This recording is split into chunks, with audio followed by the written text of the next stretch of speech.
Hi అండి. Welcome to my channel stitching ideas by Swathi. ఈరోజు video వచ్చేసి షేప్ పట్టీలు జాయింట్ ఎలా చేసుకోవాలో చూపిస్తానండి. అయితే మామూలుగా షేప్ పట్టీలు కాకుండా షేప్ పట్టీలకి మనకు క్లాత్ తక్కువైనప్పుడు అతుకులు పడతాయి కదా మెయిన్ క్లాత్కి. ఆ మెయిన్ క్లాత్కి అతుకు అనేది ఎలా వేసుకోవాలి, అదేవిధంగా నీట్గా మనకు పైకి మంచిగా ఎక్కువ అతికేసినట్టుగా కనిపించకుండా నీట్గా ఉండేటట్టుగా ఎలా జాయిన్ చేసుకోవాలనేది నేను ఈ వీడియోలో చూపిస్తాను. వీడియో అనేది ఇక్కడ స్కిప్ చేయకుండా చూడండి. నచ్చితే కనుక లైక్ చేసి సబ్స్క్రైబ్ చేసుకోండి. అయితే నాకు ఇట్లా రెండు దగ్గరలో ముక్కలు వెళ్ళాయన్నమాట. క్లాత్ సరిపోనప్పుడు మనకి ఇట్లాంటి ప్రాబ్లమ్స్ వస్తూ ఉంటాయి. ఇది మెయిన్ క్లాత్ అనమాట. మెయిన్ క్లాత్కి ఈ విధంగా చిన్న చిన్న ముక్కల్లాగా కట్ చేసుకున్నాను అనమాట. ఇలా కట్ చేసుకొని మనము దాన్ని కరెక్ట్గా సైజ్ చూసుకొని జాయిన్ చేసేసుకొని స్టిచ్ చేసుకోవాలన్నమాట. అందుకోసం అని చెప్పేసి కొంచెం చూసుకోవాలి, కొలత అనేది చూసుకొని దాన్ని కరెక్ట్గా. ఎందుకంటే మనకు ఎక్కువ తక్కువ పెట్టలేము. అది కాక క్లాత్ అనేది కూడా ఎక్కువగా ఉండదు కదండి. ఎక్కువగా ఉండనప్పుడు ఇట్లాంటి ప్రాబ్లమ్స్ అన్నీ వస్తాయి అన్నమాట. క్లాత్ అనేది కరెక్ట్గా ఉంటే మనకు ఒకటే దగ్గర ముక్క అనేది వెళ్తుంది. క్లాత్ అనేది కరెక్ట్గా ఉండదు కాబట్టి ఈ కొలత అనేది కరెక్ట్గా చూసుకొని కట్ చేసుకొని మనం జాయింట్ అనేది చేసుకోవాలన్నమాట.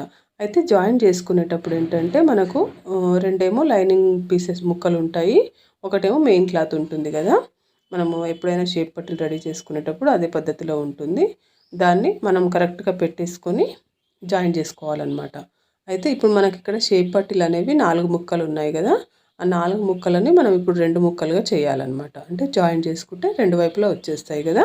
ఆ విధంగా ఇట్లా ఎదురెదురు వేసుకోండి. ఇట్లా ఎదురెదురు వేసుకున్న తర్వాత మనకి ఇప్పుడు ముక్కలు ఉన్నాయి కదా మళ్ళీ కట్ చేసి పెట్టుకున్నవి, అవి దాని మీద ఈ విధంగా పరిచేసుకోండి. ఇలా పరిచేసుకొని తిరగలా మరగలా అనేది చూసుకోవాలన్నమాట. చూసుకొని నీట్గా పరిచేసుకోండి. ఎందుకంటే మళ్ళీ కనిపించే భాగం కాబట్టి మనకు కరెక్ట్గా ఉండాలన్నమాట. మంచి మళ్ళీ కుట్టాలన్నమాట. ఎప్పుడైనా మంచి మళ్ళీ మనకు బయటికి కనిపించేటట్టుగా ఉండాలి కదా. ఈ విధంగా పెట్టేసుకొని ఒక పావించి ఖర్చు పట్టుకోండి. పావించి ఖర్చు పట్టుకొని నీట్గా జాయిన్ చేసేసుకోండి. కొలత అనేది చూసుకోండి. మనము కటింగ్ చేసేటప్పుడు కొలత అనేది కరెక్ట్గా చూసుకొని కటింగ్ చేసేసుకోండి. అప్పుడు ఈజీగా ఉంటుందన్నమాట. ఆ తర్వాత జాయిన్ చేసుకున్న తర్వాత పైన ఇట్లా అనుగుడు కుట్టు అనేది వేసుకోండి. మనకు ఇంకా పికిలిపోవడం కానీ చినిగిపోవడం కానీ అట్లాంటి ప్రాబ్లమ్స్ ఏవి లేకుండా నీట్గా ఉంటుందన్నమాట. ఇట్లా జాయిన్ చేసుకున్నా కూడా కుట్టు అనేది ఇట్లా వేసుకోవడం వల్ల. ఈ పక్క కూడా అంతే, ఈ పక్క కూడా అదే విధంగా జాయిన్ చేసేసుకోండి. ఇలా జాయిన్ చేసేసుకొని మనకు క్లాత్ అనేది అడ్జస్ట్ కానప్పుడు ఇట్లాంటి ప్రాబ్లమ్స్ అన్నీ వస్తాయన్నమాట. దాన్ని కూడా మనం ఎట్లా సరి చేసుకోవచ్చు అనేది నేను ఈ వీడియోలో చూపిస్తున్నాను. ఎందుకంటే కొంచెం క్లాత్ వాళ్ళు కస్టమర్స్ తక్కువగా ఇచ్చినప్పుడు మనము కుట్టము అని అనలేము కదండి. ఎందుకంటే మనకు అమౌంట్ వస్తుంది కుడితే కాబట్టి. కాకపోతే కొంచెం ఇట్లాంటి చిన్న చిన్న ప్రాబ్లమ్స్ అన్నీ ఉంటాయి. కొంచెం టైం ఎక్కువ పడుతుంది కానీ ఈ విధంగా జాయిన్ చేసేసుకోవచ్చు అనమాట. చూసారు కదా ఎట్లా వచ్చిందో. ఈ విధంగా జాయిన్ చేసేసుకొని ఇట్లా పెట్టేసుకోవాలన్నమాట. ఇప్పుడు మనం ఇట్లా పెట్టేసుకొని లైనింగ్ దీనికి జాయిన్ చేసుకోవాలి. చూసారు ఎంత నీట్గా ఉందో. బయట నుంచి కూడా చూస్తే మీకు అర్థమవుతుంది. ఈ విధంగా ఎదురెదురుగా పెట్టుకోండి. ఇట్లా ఎదురెదురుగా తిరగల మరగల అనేది కరెక్ట్గా చూసుకోండి. ఎందుకంటే జాయిన్ చేసిన వైపు బయటికి కనిపించకూడదు కాబట్టి, లోపలికి వెళ్ళిపోవాలి కాబట్టి అది మాత్రం కరెక్ట్గా ఎదురెదురుగా పెట్టుకొని చూసుకొని జాయిన్ చేసేసుకోండి. ఇలా జాయిన్ చేసుకొని ఒక పావించి ఖర్చు పట్టుకొని నీట్గా షేప్ పట్టీలు అనేవి ఇలా కుట్టడం వల్ల ఏంటంటే కదలకుండా ఉంటాయి. మనము జాయిన్ చేసేటప్పుడు కూడా ఎటువంటి ప్రాబ్లం లేకుండా నీట్గా ఉంటుందన్నమాట. ఇలా జాయిన్ చేసుకోకుండా కొంతమంది ఏం చేస్తారంటే ఒకటే కుట్టు పెట్టేస్తారనమాట. వెనుక వైపుది ముందల వైపుది లైనింగ్ది 3 కలిపి ఒకటే కుట్టు పెట్టేస్తారు. అట్లా కుట్టడం వల్ల ఏంటంటే మనకు షేప్ పట్టీ అనేది కరెక్ట్గా కూర్చోదనమాట. షేప్ పట్టీ అనేది కరెక్ట్గా కూర్చోకపోతే కూడా చెస్ట్ పార్ట్ అనేది సరిగ్గా కూర్చోదు. మనకు చెస్ట్ భాగం అనేది సరిగ్గా ఫిట్టింగ్ అనేది మంచి నీట్గా ఉండదన్నమాట. ఇట్లా షేప్ పట్టీ అనేది జాయిన్ చేసుకోవడం వల్ల నీట్గా వస్తుందన్నమాట ఫ్రంట్ పార్ట్ అనేది. ఈ విధంగా ఎక్స్ట్రా క్లాత్ ఉంటుంది కదా, అది నీట్గా ఇట్లా కట్ చేసేసుకోండి. ఇట్లా కట్ చేసుకొని తర్వాత దానికి ఇంకొక లైనింగ్ పీస్ ఉంటుంది కదా, అది జాయిన్ చేసేసుకోండి.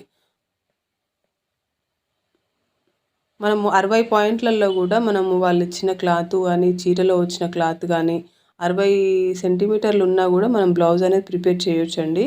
కాకపోతే ఏంటంటే కొంచెం ఇట్లా ముక్కల్లాగా ఇట్లా అవుతాయి.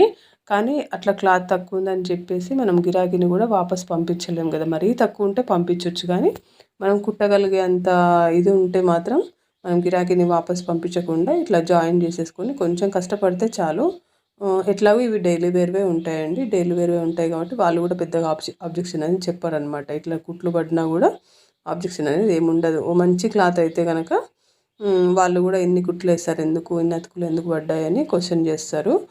కాకపోతే ఏంటంటే మామూలుగా డైలీ వేర్వి అట్లాంటివి ఉంటాయన్నమాట. ఇట్లా తక్కువ వచ్చేటివి క్లాత్లు, దానికి పెద్ద ఆబ్జెక్షన్ కూడా ఏముండదు. ఒకవేళ వాళ్ళు ఏమన్నా అంటే కనుక మరి మీరు క్లాత్ తక్కువ ఇచ్చారు కాబట్టి ఇన్ని అతుకులు పడ్డాయి అని చెప్పేసి మనం చెప్పొచ్చు అనమాట. మనకు అదొక ఆప్షన్ ఉంటుంది. కానీ వచ్చిన గిరాకీని మాత్రం వదులుకోకుండా ఇట్లా కొంచెం కష్టపడి కుట్టేసుకోండి. ఇట్లా కుట్టడం వల్ల ఏంటంటే ఇంక మనకు కొంచెం అతుకులు పడతాయి కానీ మనకు అమౌంట్ అయితే వస్తుంది కదా చేతికి. అట్లా చూసుకోండి. కొంచెం కష్టపడి కుట్టుకోవడం వల్ల ఏంటంటే మనకు అమౌంట్ అనేది వస్తుంది. ప్లస్ మనం ఎప్పుడు బిజీగా ఉన్నట్టు మనకే అనిపిస్తుంది అనమాట. మనము అది క్లాత్ సరిగ్గా లేదు అని భయపడొద్దు. ఒక్కోసారి కొంతమంది ఏం చేస్తారంటే మంచి క్లాత్లు వస్తే కూడా భయపడతారండి. ఎందుకంటే నాకు కుదురుతుందో లేదో, మళ్ళీ క్లాత్ అనేది పాడైపోతుంది కదా, వాళ్ళు తిడతారేమో అని చెప్పేసి కూడా భయపడుతూ ఉంటారు. కొంచెం కాన్సన్ట్రేషన్ ఎక్కువ పెట్టి దాన్ని నీట్గా స్లోగా కట్ చేయండి. అప్పుడు ఏం పాడవదు. మీకు కూడా కుట్టడం వల్ల ధైర్యం అనేది వస్తుంది అనమాట. ఎంత మంచి క్లాత్ అయినా కుట్టగలుగుతారు అప్పటి నుంచి. ఇంకా ఒక్కసారి ట్రై చేస్తే కనుక మీకు కూడా కొంచెం డేర్ అనేది వస్తుంది, కుట్టగలుగుతారు. చాలామంది అట్లే అంటారండి. టైలర్స్ అయితే చాలామంది అట్లే అంటారు, నావి నేను కుట్టుకుంటే చాలక్క, వేరే వాళ్ళకి కుట్టాల్సిన అవసరం లేదు, ఎందుకంటే వాళ్ళు ఎలా రిసీవ్ చేసుకుంటారో తెలియదు కదా అని చెప్పేసి చాలామంది అంటూ ఉంటారు. కానీ కుట్టడము నేర్చుకున్నప్పుడు మనవేంటి వేరే వాళ్ళవేంటి ఎవరివైనా ఒకటే అనమాట బ్లౌజ్ అనేది. కాకపోతే ఆ కస్టమర్ బిహేవియర్ని బట్టి కొంతమంది భయపడుతూ ఉంటారనమాట. మళ్ళీ ఏమన్నా ఒక మాట అంటే బాధపడాల్సి వస్తుంది అని చెప్పేసి. కానీ అట్లా అనుకుంటూ కూర్చుంటే మనం ఏ పని చేయలేమండి. ముందరికి వెళ్ళిపోతూ ఉండాలి. కానీ అట్లా వాళ్ళేమంటారో వీళ్ళేమంటారో అని అనుకుంటూ కూర్చుంటే మనం ఏ పని చేయలేమన్నమాట. అట్లా కాకుండా మంచిగా ఆలోచించి కస్టమర్స్ గిరాకీ అనేది పట్టుకున్నప్పుడే మనకు మంచిగా ఇన్కమ్ అనేది ఉంటుందన్నమాట. అయితే ఇది ఇప్పుడు ఈ విధంగా ఉంది కదా, మనం ఆల్రెడీ డాట్స్ వేసి పెట్టుకున్నాం అనమాట. ఈ డాట్స్ వేసి పెట్టుకున్నది ఒక పావించి ఇట్లా షేప్ పట్టి అనేది ఒక పావించి ముందరికి ఇట్లా పెట్టండి. ముందరికి పెడితే ఏంటంటే ఆ క్రాస్ అనేది ఉంటుంది కదా, ఆ క్రాస్ అనేది మంచిగా కూర్చుంటుంది అనమాట. ఈ డాట్ ఉంటుంది కదా, ఈ డాట్ కూడా లోపలికి మంచిగా నీట్గా ఫోల్డ్ చేసేయండి. ఇట్లా ఫోల్డ్ చేసేస్తే ఏంటంటే ఇక నీట్గా వస్తుంది అనమాట. స్టిచ్చింగ్ అనేది కూడా నీట్గా ఉంటుంది మనకి. ఇలా కొన్ని టిప్స్ ఉంటాయన్నమాట టైలరింగ్ చేసే వాళ్ళకి. అవి మీకే కుడుతూ ఉంటే అర్థమవుతూ ఉంటాయి, మీకే తెలుస్తుంది. తెలియకపోయినా కూడా ఇవాళ రేపు యూట్యూబ్ ఛానల్స్ ఉన్నాయండి, ప్రతి ఒక్క టిప్ మంచిగా చెప్తున్నారు. మంచిగా చూసి నేర్చుకోండి. ఈ విధంగా లోపలికి ఇన్విజిబుల్ లాగా ఫోల్డింగ్ చేయండి. అయితే ఇది ఇలా చేయడం వల్ల ఏంటంటే లోడింగ్ పద్ధతిలో చేయడం వల్ల, లోడింగ్ పద్ధతి అంటారనమాట దీన్ని. ఈ విధంగా చేయడం వల్ల ఏంటంటే నీట్గా ఉంటుందన్నమాట. ఫినిషింగ్ అనేది మనకి బొటిక్లో కుట్టించినట్టుగా నీట్గా ఉంటుందన్నమాట. మామూలుగా అయితే బయట టైలర్స్ అయితే జస్ట్ జాయిన్ చేస్తారంతే షేప్ పట్టిని.